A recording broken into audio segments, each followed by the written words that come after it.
Welcome to section 3.6.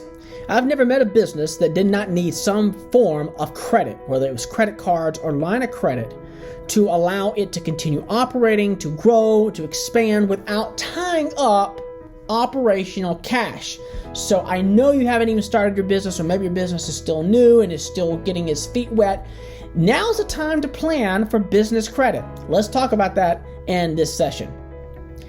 Oftentimes, business owners wait until they need the credit to start looking. That is the wrong time. You need to be looking for credit and establishing credit as a business prior to your needing it.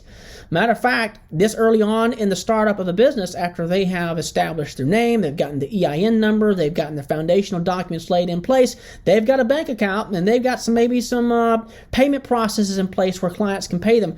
I tell them right away, get a company credit card. Because when you start a business, money's got to come from somewhere, and it's coming from that business owner. And oftentimes they're using a personal credit card, and they're intermingling their funds, and it goes on for months and months. Don't do that. If you're starting your business from scratch and you're going to use a card, see if you have a personal card that's not being used and you don't mix any business on that. That's acceptable to start. You don't want business and personal taking place on the same card. But as soon as possible, you want to go and open up a credit card that's in the company's EIN, so that it's building the company's credit. It's not hitting your personal credit. So you really have to look out for options out there. American Express is a great one to start with. They're pretty easy to get a hold of a credit card. They even have a line of credit that's available for business owners.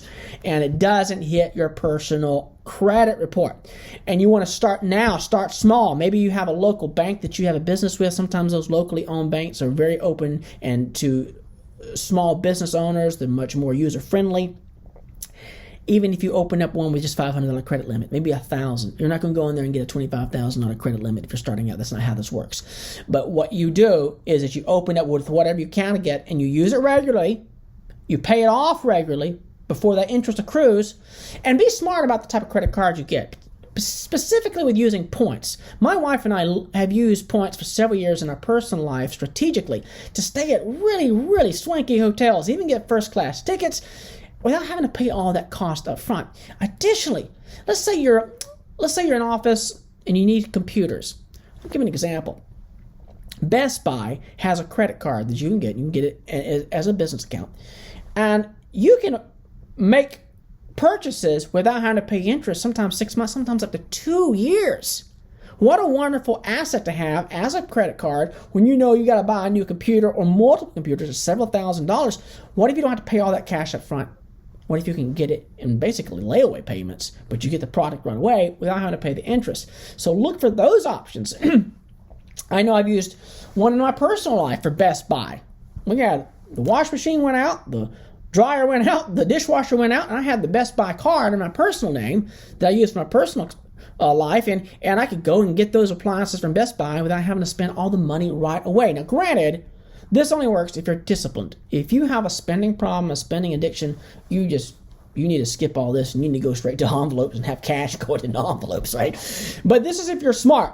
Start now, planning on using and building that credit so that when the time comes you want to expand, you want to have more equipment, or you want to build building, you have a credit history with a provider. So look into getting a credit card and a credit line, hopefully ones that don't cost you a lot each year and does not report on your personal credit. I would assume that everyone's familiar with the personal credit history reports that we all build. But you can have one for your business. Go and get a Dun & Bradstreet number in your business with the EIN. And that becomes like the tracking number for your business, that it can build credit.